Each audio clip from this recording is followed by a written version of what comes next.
For ACUsports.com, I'm Grant Boone as we talk some Wildcat football with the home opener upon us. Northern Arizona's Lumberjacks coming to Shotwell Stadium Saturday. We've got the quarterback, Parker McKenzie, and the head coach, Ken Collums. Parker, let's start with you. 1 week ago today, you were at the Georgia Dome, back amongst family and friends, 50 or 60 folks there. You guys played Georgia State. You fall in a heartbreaker, 38-37. Take me back into those moments getting ready for the game, your first career start in a place where you lived the first, 12 years of your life.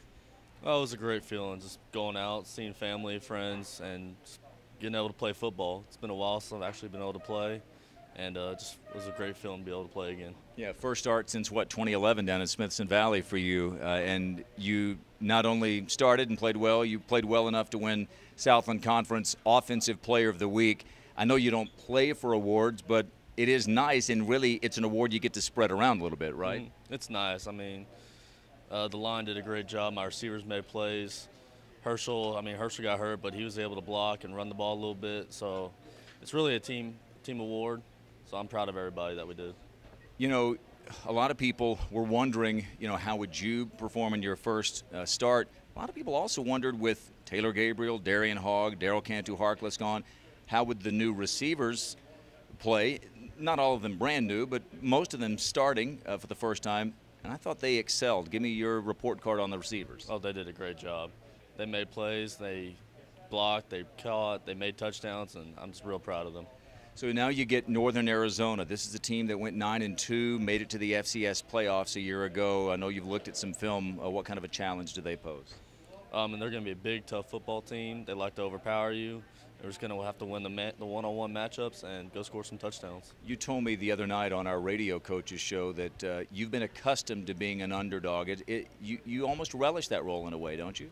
No, I mean, I love it. It's when people doubt you, it just puts a more bigger chip on your shoulder, and I like playing with the chip, show people I can do something. Well, here's a guy who didn't doubt you. Coach, you kept saying all through spring and throughout the summer, we don't have any kind of a quarterback controversy. We've got our guy, Parker McKenzie, and boy, did he ever show it the other night. Yeah, he did, and I've just got to figure out a way to keep a chip on his shoulder like that, and he'll keep throwing the ball and making good decisions.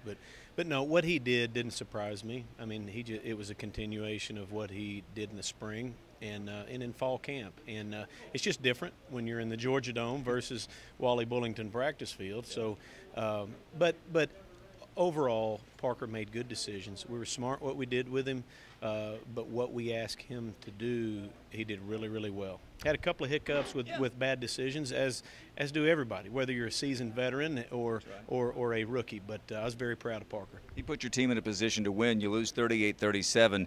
No loss is a good loss. This one especially, you told me it felt like you let one get away. Well, yeah, all losses are terrible, but this one was double terrible because you're up by 9, and I appreciate you bringing that up again. By the way, you're good at that. You're up by 9. Just trying to put a chip on your shoulder. That's right. No, I've got more than a chip on my shoulder. But you're up by 9 in the fourth, and good teams finish games like that. And our inability to run the ball in the fourth quarter hurt us. We had the interception there in the fourth quarter that hurt us, and they got on a roll, and those guys started making plays. Georgia State had some guys who made plays that we didn't get enough pressure on their quarterback, and their quarterback threw strikes. A lot of people who were watching the game on ESPNU saw Herschel go down. Can you give us any kind of an update on Herschel's availability for Saturday at all? Well, it's just an ankle sprain, but there's a whole lot of stuff that goes on in your ankle, and there's a lot of ways to get hurt down there, and he's not 100%. He is practicing. Whether he'll play, I don't know. If we need him, then he'll play. It's not a deal where we're going to put everything on Herschel Sims' shoulders. And DeAndre Brown and those guys, they'll be ready to go. DeAndre got to the edge a couple of times and showed some flashes of what you'd been telling us he's capable of doing. Yes, and that's only the beginning. We need to get him the ball more on little option routes. Just get him in some space, get him the ball, and he is really hard to tackle.